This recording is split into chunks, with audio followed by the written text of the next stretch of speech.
Bom, estou aqui com Léo Bassi, na Igreja Católica, que é um dos estudos de caso do meu projeto Metamorfoses do Clown. E a gente vai fazer uma pequena entrevista aqui baseada nos objetivos do meu projeto. E a primeira coisa, Léo, eu conheço o seu DNA artístico, né? Você vem de circo e você está dentro dessa comicidade contemporânea. E aí eu gostaria que você falasse um pouco dos seus processos criativos, a dramaturgia. Como é que você cria e elabora essa dramaturgia dentro dessa realidade de comicidade atual? Entonces, la verdad es que soy una especie animal muy raro, muy particular, porque tengo detrás de mí muchas generaciones de gente de circo, de espectáculos de calle, y fui educado de una manera muy tradicional, muy antigua como artista, y he conocido la manera que los payasos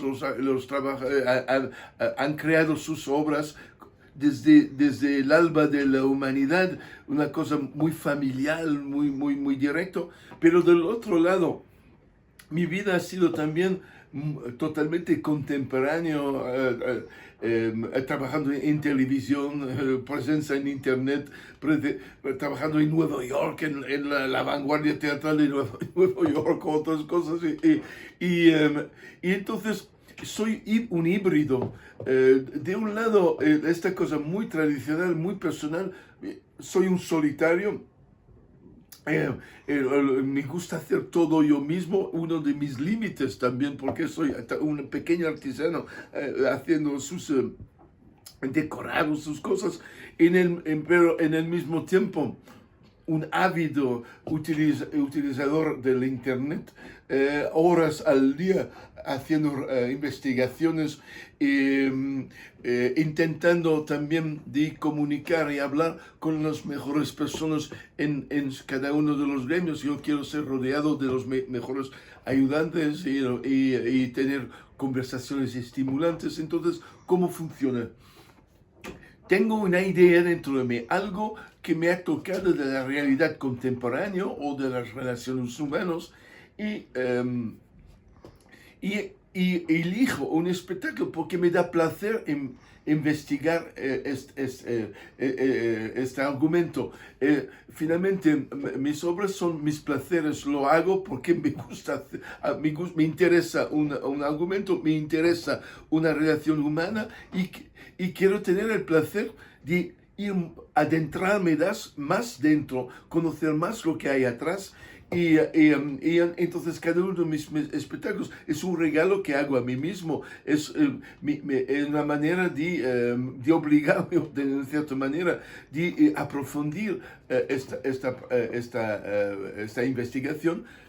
Por el sencillo hecho es que a partir del momento cuando yo en mis espectáculos lo produzco el espectáculo y salgo en el escenario, cada noche el público está ahí, y necesito ser muy claro con este público. El público viene a ver una obra y me obliga, entonces, la presencia del público de aprofundir más posible los temas. Entonces, mi responsabilidad frente al público es lo que me motiva a empujar a mí mismo de ir más lejos en mis reflexiones. Entonces, sabiendo de tener a enfrentarme con el público y defender argumentos, me obliga de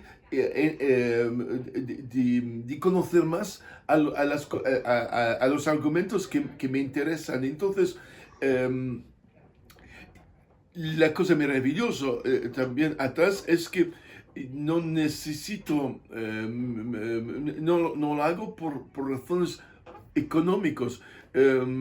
Yo siempre, desde incluso mi adolescencia, he siempre tenido mucha facilidad de hacer dinero. Mis espectáculos funcionan, y entonces nunca he tenido un problema, y no tengo grandes necesidades, ¿no?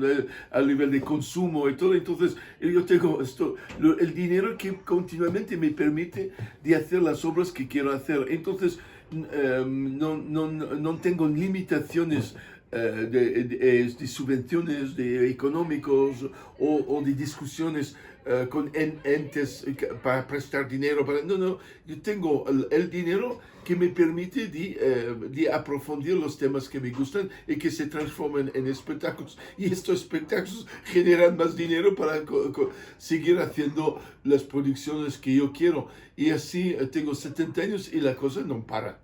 E como constrói os textos? É com improviso ou constrói o A la roteiro construcción antes? del texto. Entonces, esto es un argumento que yo mismo voy afrontando continuamente cada día. Incluso, por ejemplo, estoy hablando contigo ahora, contestando estas preguntas, pero yo sé en mi cabeza que en 3 horas y media voy a salir en el escenario y hay algún sitio en mi cabeza que hay algunas partes del Mussolini que todavía no me gusta del todo y va elaborando textos. Estoy hablando con vosotros ahora a ti, pero hay un sitio en mi cabeza. Entonces, ¿cómo funciona? Esto quizás es el viejo tradición de los payasos, de los bufones de la calle. Es decir, se improvisa directamente con el público. Yo sé lo que quiero decir, yo sé los argumentos, cómo aprofundirla, pero el ritmo, el impacto, el uso de las palabras y muchos idiomas, porque hablo muchos idiomas, cada idioma con su ritmo y tal. Yo no puedo, imposible, no puedo estar solo, escribir el texto y tenerlo imprimido. No. Yo lo tengo más o menos, y lo hago directamente adelante del público y es la recepción. Cada noche yo veo si un chiste ha funcionado o no, si yo veo por la actitud que tiene si el concepto político ha impactado al público o no lo ha impactado y buscando al diario cosas para mejorar esto.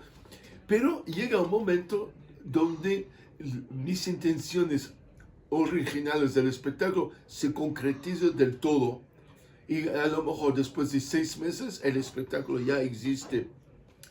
Y hay momentos, y en cierta manera, quizás se muere el espectáculo. Es decir, que el espectáculo ya es tan elaborado, con el ritmo de los espectadores, habiéndolo hecho en idiomas diferentes, en sitios diferentes, todas las ideas iniciales finalmente tienen su ritmo, tienen una escritura y yo consigo todo lo que quiero con el público y ya existe un momento donde la cosa ya no va a cambiar. Pero tardo meses antes y por ejemplo el espectáculo que estoy haciendo en Mussolini, por el hecho de que con la pandemia durante un año casi no se ha hecho el espectáculo y tal, todavía no ha llegado a las palabras finales, no ha llegado a la última elaboración. Y hay un espectáculo como The Best of Basil que estoy haciendo, ya no se cambia, funciona perfectamente, todas las intenciones tienen el ritmo que yo quiero, las palabras, las cosas, pero en un cierto sentido, esto lo hago por deber hacerlo ver a públicos que no lo han visto. Yo siento que lo que yo he conseguido en estos espectáculos y en otros, el público tiene el derecho y cada nueva generación también tiene a descubrirlo. Entonces sigo haciéndolo, pero al fin no tengo el mismo placer que hacer algo nuevo donde yo mismo voy descubriendo cosas cada noche y como el Mussolini tengo mucho gusto de hacerlo, o como estos espectáculos 70 porque todavía no ha conseguido la frase final, no se ha fermentado, no está todavía en cambio y significa que cada noche cuando salgo tengo una idea más, una palabra más o algo, intentando y lentamente eliminando cosas también. A lo mejor un espectáculo, tengo las ideas iniciales, a lo mejor del espectáculo inicial viene eliminado 40% de las cosas que no han funcionado y incluso durante el mismo espectáculo yo puedo arriesgarme con 5 o 10 minutos que voy improvisando porque tengo la sensación que es justo Y entonces esta fase, con el Mussolini en los 70, estoy todavía en esta fase de quase recrearlo cada noche. E os outros signos, o figurino, o cenário, é tu mesmo que constrói tudo? Entonces los objetos. También por esta tradición familiar del circo y todo, yo he vivido en un mundo, mi abuelo, mi padre hacían sus propios objetos, y hacer el objeto materialmente con las manos, construir, pintar, es una manera de reflexionar también sobre los temas. Quizás creando el gorro que tengo en Mussolini con la flecha, sí, pues me lo he fabricado, pero fabricando el gorro y la flecha, estoy pensando también en el mismo momento lo que significa ser un dictador, tener esta decisión como una flecha. Entonces, el uso de las manualidades es también una manera de meditar sobre temas profundos y tengo un placer. Yo puedo ser totalmente honesto, hay momentos donde yo he tenido dentro de mí como una sensación que me gustaría llegar un día de ser adulto y no tener que hacer las cosas pequeñas. Yo a veces siento como si soy todavía un niño haciendo estas cosas y que un día voy a rodearme de gente que podría hacer perfectamente las cosas y tener un equipo para hacer todas estas cosas. Pero del otro lado, menos mal, nunca he llegado a este momento. Por ejemplo, aquí en este lugar del Vaticano, sí, yo tengo colaboradores y gente que han creado cosas maravillosas y a lo largo de los años empezó a rodearme de personas que tienen unas habilidades y cosas que yo no tengo y que tienen capacidades de materializar y concretizar las ideas que tengo. Y entonces quizás el Vaticano es un paso más en el proceso, pero en toda sinceridad yo soy orgulloso de seguir haciendo mis espectáculos a la manera más clásica, más antigua, como los bufones, cosas que es de artesanía total y absoluta, haciendo las cosas tú mismo. Sim, tanto a criação quanto a direção, é tudo. O la dirección también, y os voy a decir, puedo decir una cosa, a veces hay gente que viene, profesionales de teatro, y me dice, tengo una idea para ti, y yo quiero no oírlo, no quiero ser influenciado, no quiero saber otra idea, no le necesito, tengo la cabeza llena de ideas, y porque me van a dar una idea estética o una idea de teatral, pero no pueden estar en mi lugar de saber las intenciones profundas que tengo. Y a veces a lo mejor estoy haciendo cosas que teatralmente no son poco eficaces, pero yo no estoy trabajando a un nivel teatral, estoy trabajando a un nivel psicológico profundo sobre el público, mi relación con él, mi propio... Me gusta incluso equivocarme. Yo muchas veces cuando voy al teatro me aburro porque es demasiado profesional. Tú ves que todo está perfecto. Los actores entran perfectamente, la voz, las palabras son medidas y todo. Y yo estoy ahí. En 5 minutos ya veo la dirección del espectáculo y ya sé cómo va a acabar. Y yo voy improvisando y camino de ahí, hago movimientos que no son útiles porque son equivocados y todo, pero creo que me gusta esta magia. Y entonces hago lo imposible de no tener ayuda de la dirección y de no tener profesionales que me ayuden, gente de teatro y todo esto, porque no quiero ser influenciado y no quiero que me profesionalizo. Yo soy profesional a nivel psicológico, de impactar al público, de crear dinamismo con el público, de excitar a la gente, hacer que la gente empiece a gritar y ponerse de pie o enfadar. Pasa a veces que la gente está enfadada con lo que diga, se levanta, sale del escenario, del teatro, cerrando la puerta, pues es fantástico porque da una energía al espectáculo. Entonces, creo que poca gente del teatro oficial conocen todo el panorama de las impresiones que yo quiero dar al público y no puedo tener ayuda de otras personas. Quizás es un gran defecto, pero soy contento así. Entonces, las direcciones, todo viene de mi propia cabeza. Sim. E esse limiar que existe na sua dramaturgia, né? Tocar em temas de dogma, como a religião, a Igreja Católica, trabalha com uma grande paródia, uma ironia com a Igreja Católica.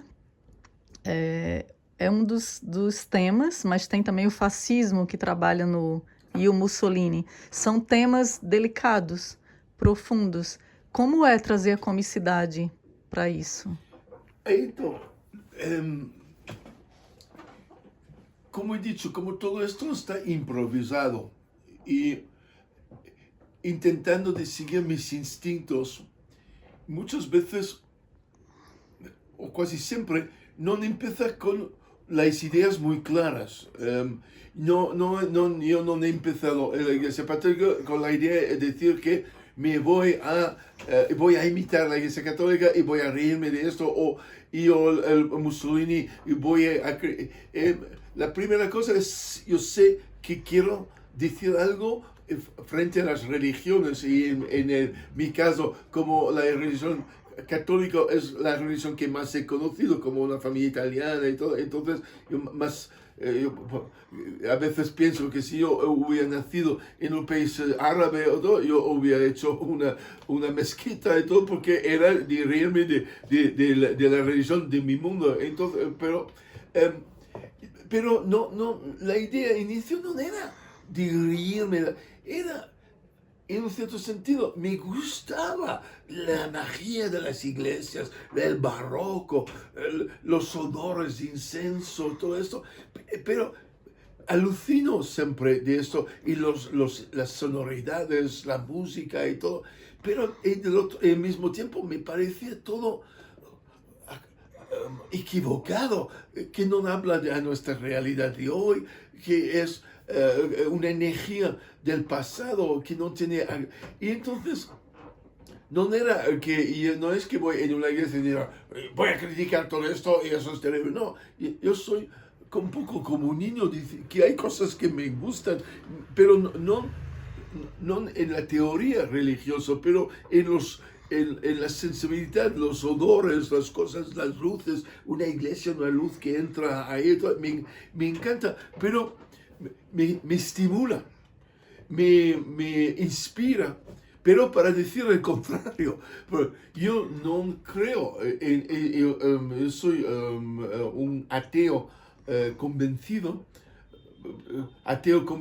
por sentido común, en el sentido que nada en mi vida me ha mostrado que había una presencia divina, o que yo necesito, que yo siempre he vivido, que los seres humanos siguen sus propios instintos, sus propios deseos, no hay una gran dirección grande, y yo me he siempre interesado en la astronomía, desde incluso mi infancia he tenido telescopios y todo, por este deseo de explorar racionalmente el cosmos, y en todos estos años, entonces, con la ausencia de ninguna necesidad de divinidad o dioses y tal,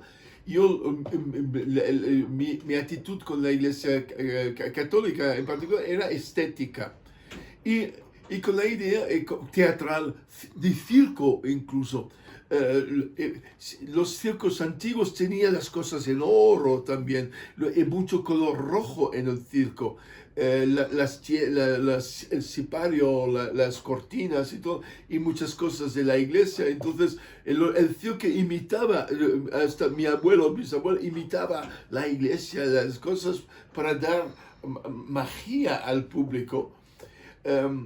Que por cierto, una cosa que se decía en mi familia me encantaba, era mi abuelo, que decía que el circo y la iglesia tienen una cosa en común, y esta cosa es que vendemos milagros al público. Y después me decía, pero hay una diferencia entre el circo y la iglesia es que nuestros milagros, los milagros del circo, son de verdad y los otros son mentira. En el sentido que un malabarista parece un milagro que todas las pelotas van así, pero es una habilidad y ha trabajado mucho para hacerlo. Hasta el mago en el circo puede coger una mujer, poner en una caja, cierra la caja y sale una cabra después, que parece satánico, pero la ha transformado, pero la mujer y la cabra y lo ha hecho de una manera racional. Entonces, otra vez, como he dicho, no me gusta la idea de pensar que yo cojo un tema profundo y yo ironizo. No es... algunas cosas son irónicos, sí, me hace reír, pero otras cosas son más infantil. Mi actitud es como sorprenderme de la intensidad, sorprenderme de las magías, sorprenderme, no creer en la religión, y desviar la estética de la religión para ir a otra cosa. Y en este caso, lo de los patos y las cosas pequeñas, la contradicción entre el pato de plástico, todo pequeño, y la idea de Dios, salve grande, esta contradicción. Entonces, utilizar el pato en un contexto estético de una iglesia, pero radicalmente cambiar y, ¿cómo es decir? Y desmontar, quizás es desmontar algo, no es reír contra, los elementos y remontar como un Lego en otra dirección. Y es lo que he hecho también con Mussolini en cierta manera. Entonces, ¿por qué Mussolini? Hace ya unos años, la sensación que la izquierda estaba cayendo, que los valores de la izquierda no tocaba, eran intelectuales, pero no instintivos.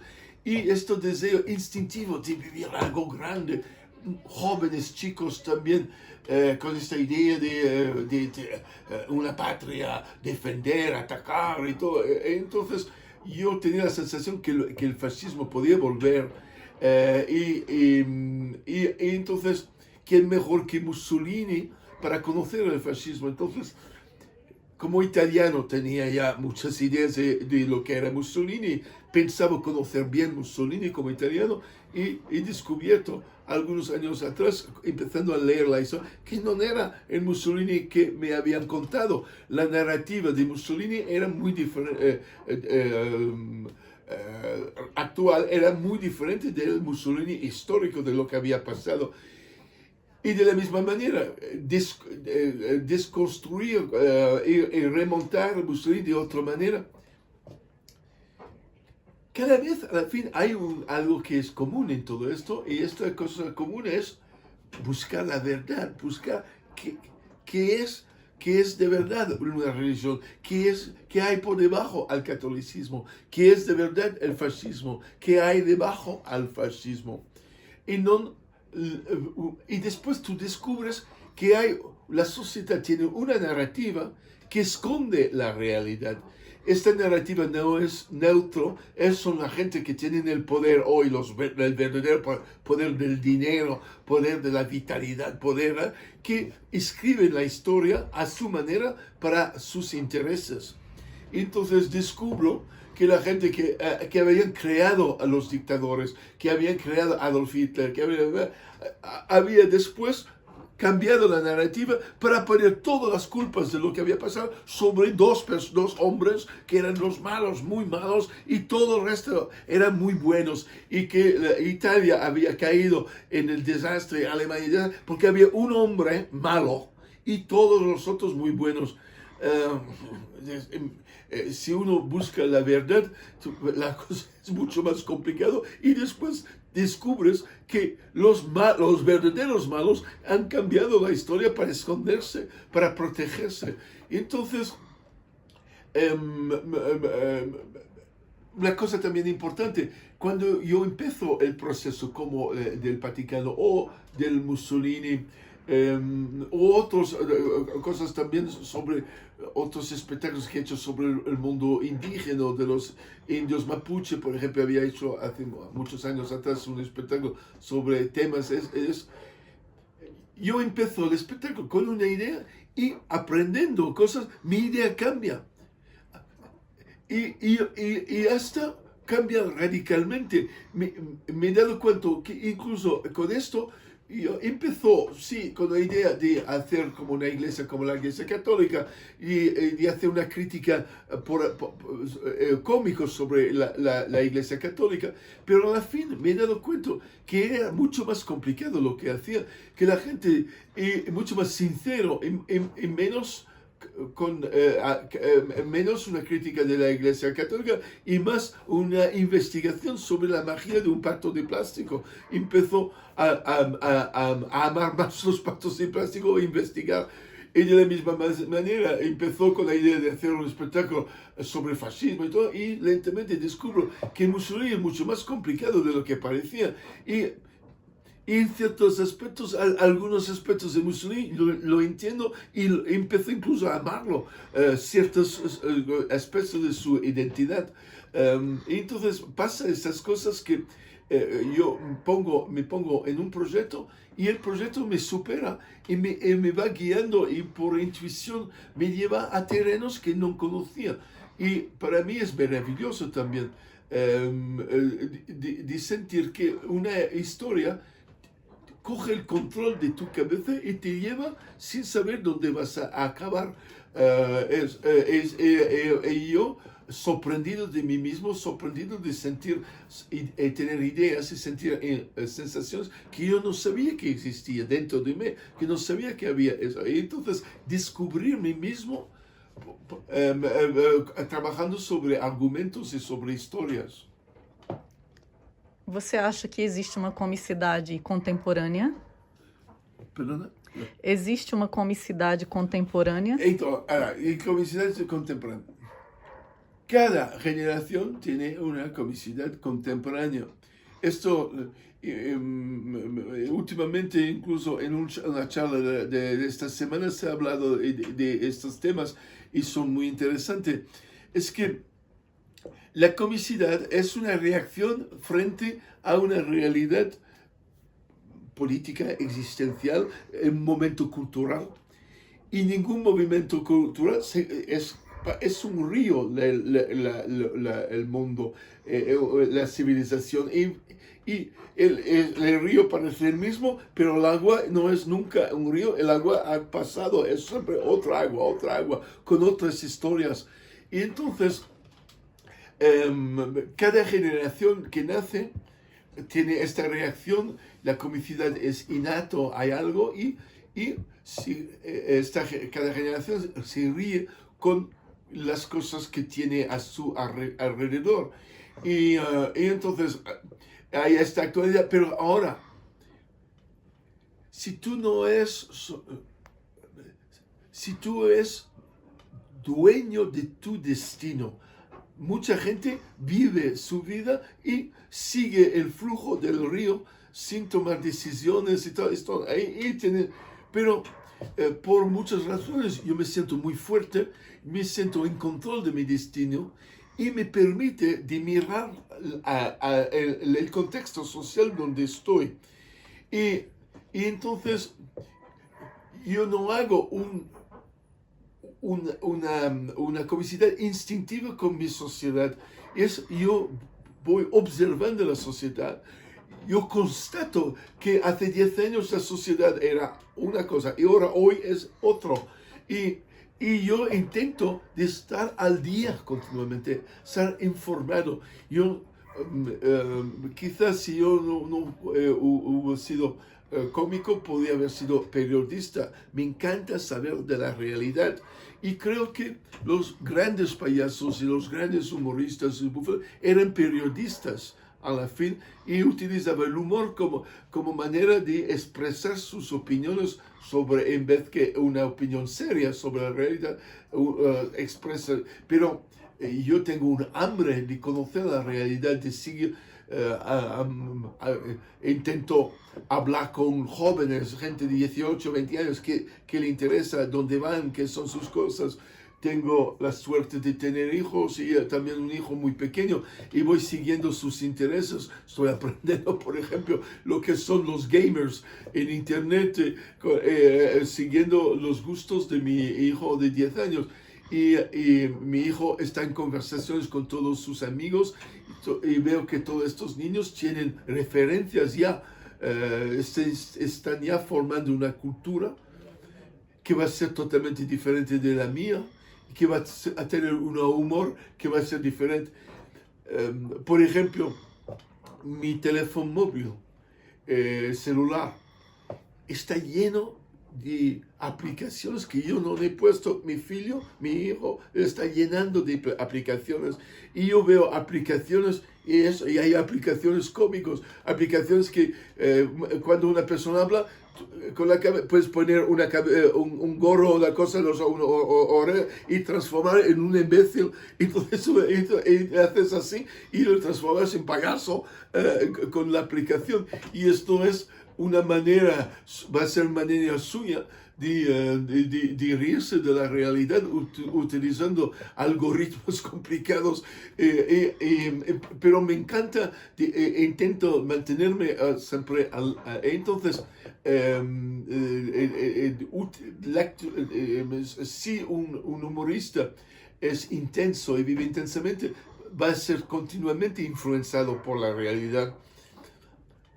Ahora, lo he visto también. Yo veo cómicos de 30 o 40 años que son más viejos que yo.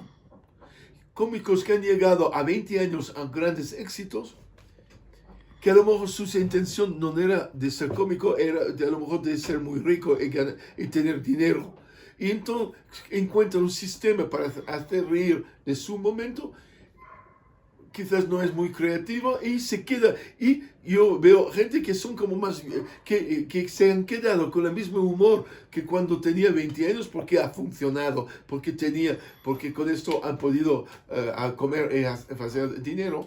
Y después no cambian y se hacen. Y yo he visto en el circo también payasos muy buenos, pero que hacían la misma cosa que de hace 50 años antes. Me recuerdo yo a 14, 15 años con mis primos, que también familias de circo, a ponernos en el circo atrás a ver los payasos y a reírnos porque consideramos los payasos horribles. Eran viejos, hacían chistes viejos y nosotros teníamos, como los adolescentes, una perversión. Nos gustaban más los payasos más malos, nos gustaban un montón.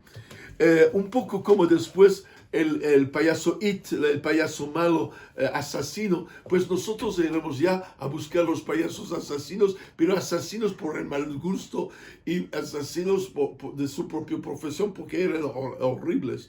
Y entonces yo he visto en mi vida también gente que no ha sabido seguir el flujo de la vida y se ha quedado muy atrás. Pero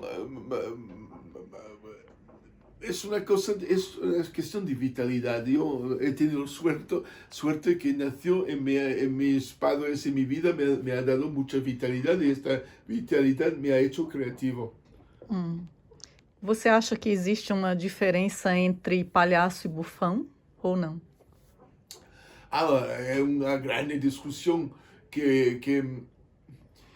primera cosa, a lo mejor es una discusión no eterna, a lo mejor esto es una discusión de los años 90, 2000, 2010, a lo mejor es de esta generación. Yo no creo que mi abuelo tenía ningún problema de pensar lo que era bufón o payaso. Si lo hubiera pedido a mi abuelo hace 80 años, podría haber dicho, es solo un problema de lenguaje, es la misma cosa. Pero en esta última generación que ha pasado, algunos han ido más a una visión más poético, surrealista, infantil, entonces los payasos, y otros que se han quedado más políticos, más duros, y los bufones. Pero esta diferencia existe, pero yo no creo que sea una diferencia eterna. Yo creo que es una lectura de esta una o dos generaciones solo. Por ejemplo, los payasos blancos eran payasos y bufones con esta categoría que tenemos hoy de bufón y payaso. El payaso blanco que yo he conocido, los grandes payasos blancos, eran vestidos casi de mujer, hombres, un poco con mi traje que yo utilizo para hacer la boda, las misas, y con un maquillaje muy excitado, con las labras rojas, sin nariz rojo, blanco y muy elegante.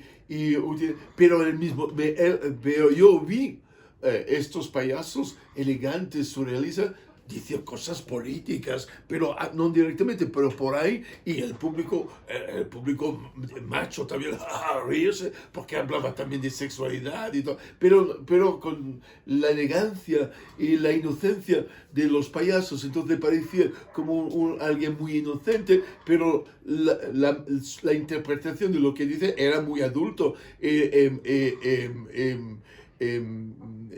muy de bufón. Porque esta diferente idea es que el bufón es como eso, más político, más duro, más irónico, y el payaso más infantil.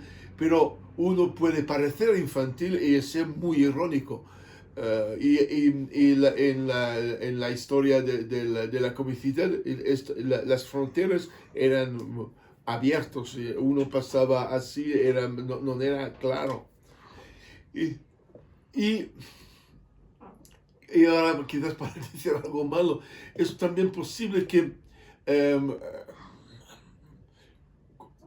un nuevo estilo de payasos que nace con el payaso más payaso o bufón, a lo mejor sale de un mundo burgués intelectual y no popular, un mundo infectado, lo siento de la palabra, por el teatro.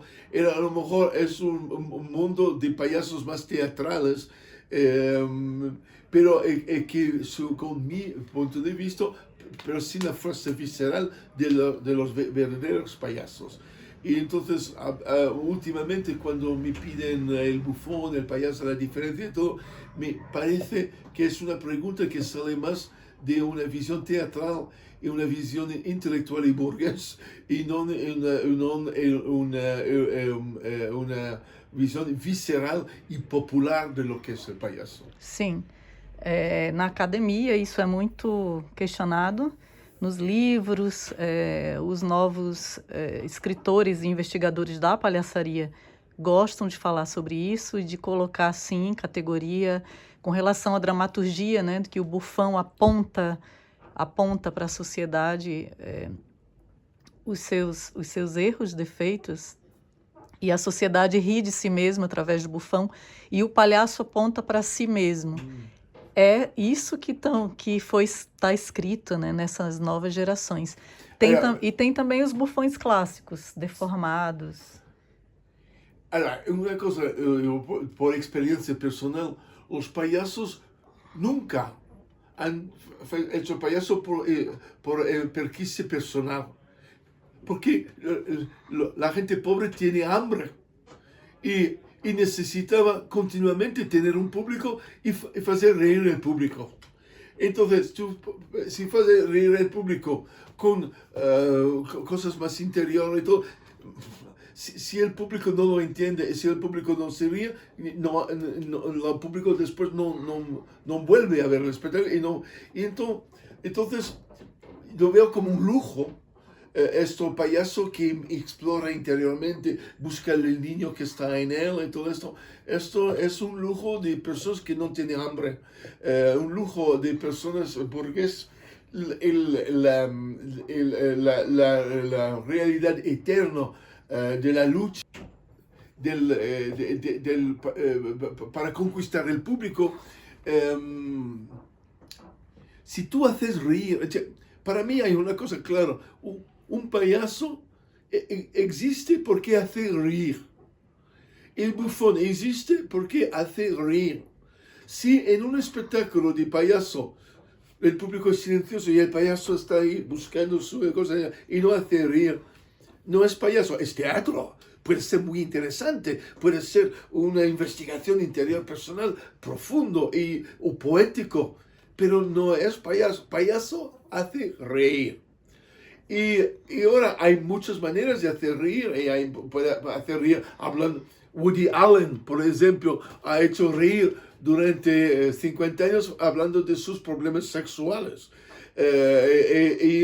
Investigando sus relaciones con la mujer, pero a la fin él ha hecho para hacer reír.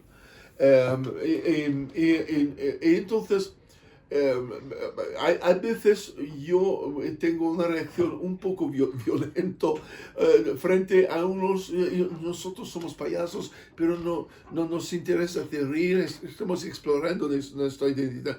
Bien, pero esto no es payaso, es otra cosa. Y si quieres llamarlo payaso, muy bien, pero no es nada que yo conozco. Y sabes también porque creo que es muy importante de hacer reír al pueblo. Si el pueblo no se ríe, va al fascismo. ¿Por qué?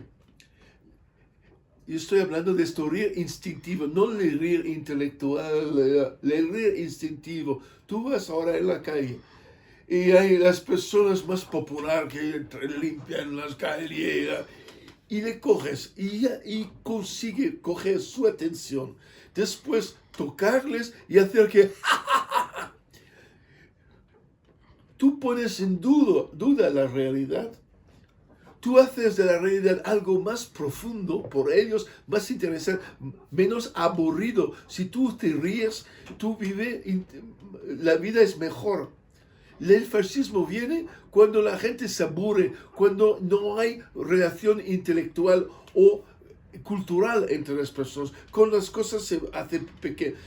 Cuando el mundo intelectual trabaja solo por sí mismo, no da nada al pueblo. El pueblo se aburre, el pueblo necesita de informaciones fuertes y ahí viene un dictador y lo siguen porque finalmente el dictador es un payaso pero que no hace reír, pero que en cierta manera de Hitler, Mussolini, todo, era como grandes artistas, seductores. Y si en la sociedad hay grandes artistas fuertes que comunican con la gente popular, es mucho más difícil para el fascismo de entrar, porque la gente no necesita, tienen la intensidad de vivir por razones culturales y no por razones violentos y agresivos, que es el fascismo, la guerra, la lucha racial, las luchas territoriales, esta exaltación del machismo. Pues los cómicos hacen que el pueblo tiene menos necesidad de eso. Y yo tengo miedo de la cultura creada por burgueses, solo por burgueses, y se isolan. Yo he tenido, ¿cómo se llama?, dudas y contradicciones. Fui hace unos años en Berlín a ver una exposición sobre Bauhaus y las revoluciones artísticas en Alemania de los años de Weimar, de la República de Weimar de los años 20, 30. Y ves unos trabajos de colores, de líneas, de cosas. Y yo estoy mirando esto muy refinado, unas intenciones finos e intenso y muy artístico, fantástico. Y pensaba, pero tú estás pintando esto, creando esto, y en la calle hay toda la gente así, rompiendo los cristales de las tiendas judíos y todo, y tú puedes estar solo pintando e investigando. y empezó a tener una sensación de odio a los artistas del Bauhaus, como muy burgués, muy tranquilo. Es muy duro la acusación que estoy haciendo y se puede matizar evidentemente, pero lo he vivido, una sensación al final del salido del museo, como de un lado maravilloso trabajo y maravillosa investigación, pero ¿cómo uno puede dedicarse a las cosas tan finas? Yo creo que si yo existía en esta época, yo intentaría de estar en la calle inventando historias y haciendo reír y intentando luchar contra esta cosa negativa. Y esto me ha parecido como una huida intelectual. Y entonces yo no quiero saber lo que está pasando acá y me voy a dedicar al color, al arte, a todo, y no quiero saber. Me parecía Alienação, né? Uma y más que alienação. alienación, una cobardía. Negação. Cobardia. Covardia.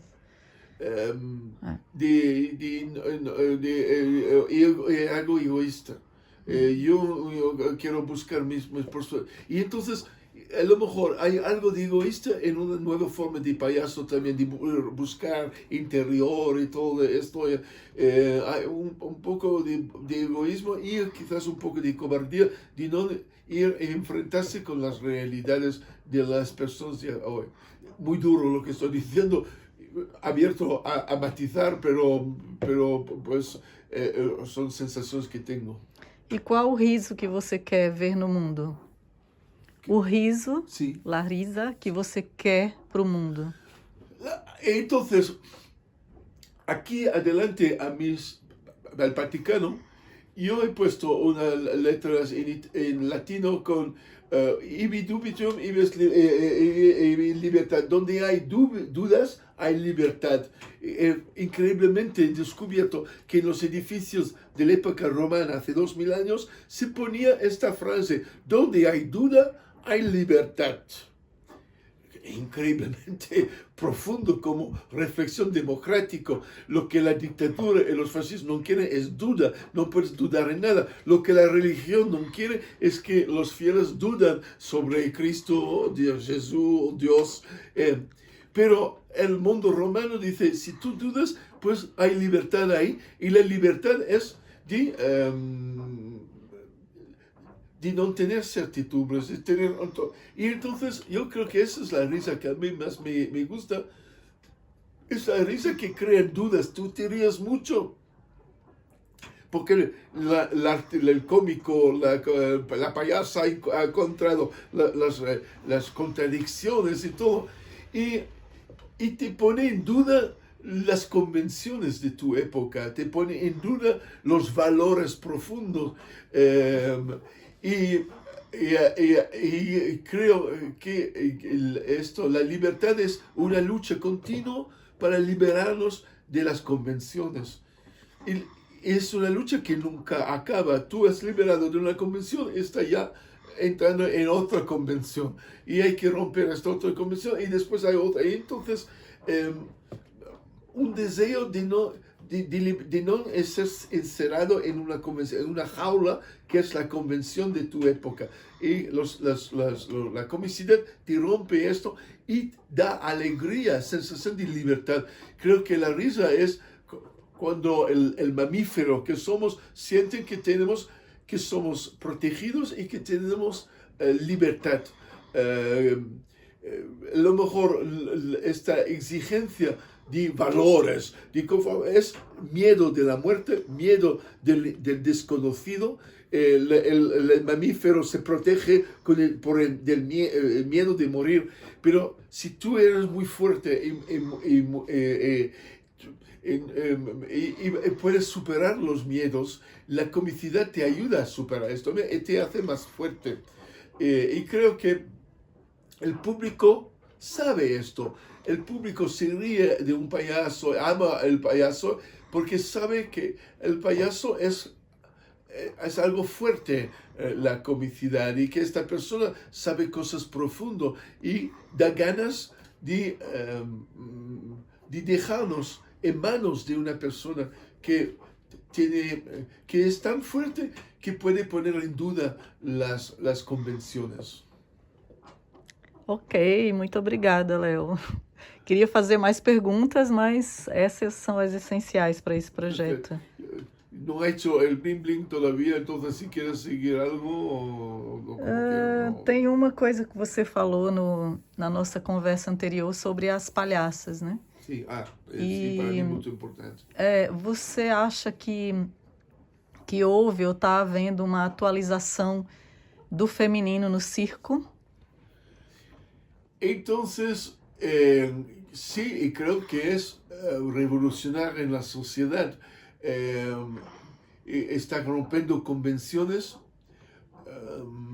y que la comicidad femenino a mí personalmente me hace descubrir cosas que yo no conocía. Algunas payasas me han hecho descubrir una comicidad y a mí me gusta descubrir cosas que no conozco. Tengo muchas cosas en la cabeza y a veces me aburro con mí mismo porque sé todo. y yo soy contento cuando yo veo que no sé todo, que sé muchas cosas que no sé y muchas veces la comicidad femenina me ha hecho descubrir cosas cómicas. Esto es fantástico, un gusto, un placer. Tengo casi más placer de encontrar payasos femeninos que payasos masculinos. Yo sé lo que es un payaso masculino, pero femenino. Y esto lo he ya hablado, pero el problema es que en muchos casos estas payasas femeninas imitan a los payasos masculinos. Y esto lo veo como equivocado y quizás como un cierto feminismo es equivocado también, pidiendo los poderes que han tenido los hombres. Sí, justo, pero las mujeres tienen poderes y lo que yo quiero es que estos poderes femeninos vienen con más fuerza. No quiero que todos se hacen poder masculino, que las mujeres y hombres comparten los mismos poderes masculinos. Vale, ok, no está bien, pero yo quiero ver los poderes femeninos y a lo mejor yo coger de los femeninos, compartir yo, aprender yo de los y compartir cosas femeninas. Entonces yo creo que aquí hay un trabajo muy complicado de volver a pensar todo lo que es el payaso. Muchas veces el payaso es una ridiculización del poder masculino y los movimientos, el estilo y todo, las risas y todos los payasos son hombres que se mofan, que se ríen, que ironizan sobre el hecho de ser hombre. Yo no necesito una mujer que ironiza sobre el hecho de ser hombre. Quiero una mujer que ironiza sobre el hecho de ser mujer. Y esto, hay que inventarlo. Y algunos lo inventan. Hay cómicas que me hacen reír de verdad. Y me interesan mucho. Entonces, la sociedad, estamos siempre en transformación. En este momento, esta transformación feminista de la sociedad es muy bueno, pero hay que ir más lejos y en el mundo del payaso estamos solo al alba de la comicidad femenina. Hay que olvidar los modelos masculinos y buscar dentro de su mismo comicidad instintiva femenina. Então, está havendo essa atualização no circo. Sí, parte de lo que estoy diciendo. Hace 50 años, no. Ahora mira, sí, hace 50 había. Estoy intentando recordarme el nombre. Había un grupo de payasos y donde en el circo tradicional que yo conocía, que eran amigos de mis padres, y donde el payaso blanco era una mujer que hacía de payaso blanco. Cuando los payasos blancos, había siempre 1, 2 o 3 payasos, y el payaso blanco como el serio, y los otros payasos era la copia bufa, si dice, uno que hacía el ridículo, el otro era más serio o más femenino, el payaso blanco que tenía orden, y el todo. Pues en esto, volverá el nombre, pero no era un hombre, era una mujer. Y ha tenido muchísimo éxito porque era un poco revolucionario del círculo de los años 50 y 60. Y muy popular, era amadísimo del público. Lo he visto en Francia, en Italia, en España han venido estos. Y me recuerdo, como niño, me gustaba más ver a estos payasos que los payasos con el payaso blanco tradicional, que no había. Esta mujer maltrataba a los hombres, los otros payasos, ridiculizaba con intenciones sexuales que el público adulto conocía muy bien, como casi tocando la espalda para ver si el payaso tenía cojones o no, y todo, y una mujer haciendo esto y todo, y que los niños no entendían muy bien, pero los padres, y esta mujer conseguía hacer reír al público obrero, era una fuerza. Y me recuerdo también que después, en el camerino, después fuera, me gustaba esta mujer porque era una mujer muy dura, muy segura, muy divertida, como haciendo chistes, pero no era como las mujeres, así, era... me encantaba, eran amigos de mis padres y me encantaba estar con ella porque era muy divertida esta mujer. Y creo que todavía está dentro de mi cabeza esta mujer. Cuando veo a payasos ahí, yo pensaba, prefiero esta otra payasa que yo me recuerdo hace 50 años, 60 años, que tenía más feministas, más dura, en una época totalmente no feminista era. Pero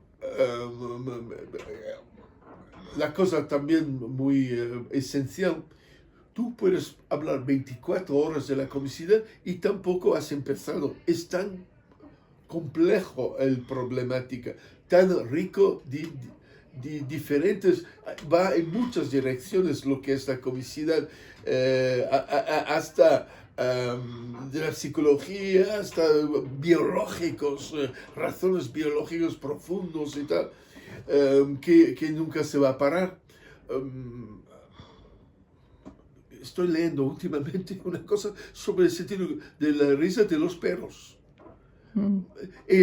Y donde estudios con rigor científico y tal, ven que hay perros que tienen sentido del humor y hay chistes.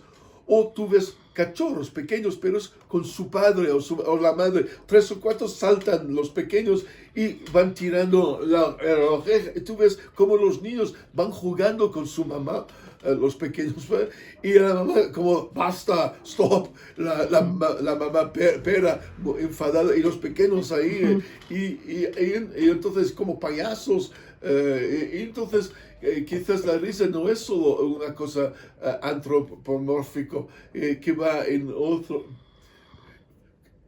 Me gusta la idea del animal menos divertido, que es el animal menos payaso, el pulpo.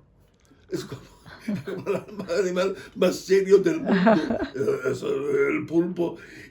Pero han descubierto, y yo he visto film, ahora hace 2 días, pulpos, sí, así, coger una piedra y tirar una piedra a otro pulpo, y el otro, ¡boom! Y el otro pulpo así. Y no sabía que los pulpos tiran piedra uno al otro. Y yo le he mirado mucho el vídeo, y el pulpo, ¿por qué tira piedra? No tiraba para matar, porque si tú quieres matar, tú tiras muy fuerte. Era como... Y otro pulpo, ¿por qué? ¿Y si fuera una piedra? A lo mejor tirar una piedra era la manera. El pulpo, el animal más serio del mundo, a lo mejor también estaba haciendo un chiste o una piedra, despertar el otro pulpo que como era o demasiado serio y tira una piedra. Y entonces es un gran misterio. Puedo también decir que estoy trabajando sobre un génesis patólico del mundo. Y por tener una visión bíblica patólica. Y yo he llegado a la conclusión que el primer momento patólico es el Big Bang inicial del universo. y considero el Big Bang la primera piada, la primera chiste del universo. Entonces la idea del Big Bang como primer chiste. Estoy imaginando, antes del Big Bang había nada y había todo, porque todo lo que tenemos está, pero no era. Y entonces la idea es que el pato no tenía consistencia, pero la idea del pato antes del Big Bang existía. Para la eternidad no pasa nada, no existen cosas materiales, no hay pasado, no hay futuro, porque no hay tiempo. Pero el pato era así, el pato potencial estaba ahí, y el pato se ha aburrido. Y hay un momento, el pato necesitaba vivir, hacer algo, y en español se dice hasta los cojones. El pato ha hecho un grito. Basta, basta de la nada, basta del silencio, basta del... El mundo antes del Big Bang era serio. Era tan serio que nadie se movía. Era tan serio que no había ninguna posibilidad de hacer ninguna actividad de nada, porque todo era el máximo de serio. Y a romper esto, el Big Bang fue alguien, una confianza a decir, basta, queremos vivir, queremos reír. Entonces yo llego a la conclusión que la primera chiste de la comicidad se llama Big Bang. Y con esto acaba perfeitamente la hora de... Sim, tá na hora de ir para o Sim. Io Mussolini.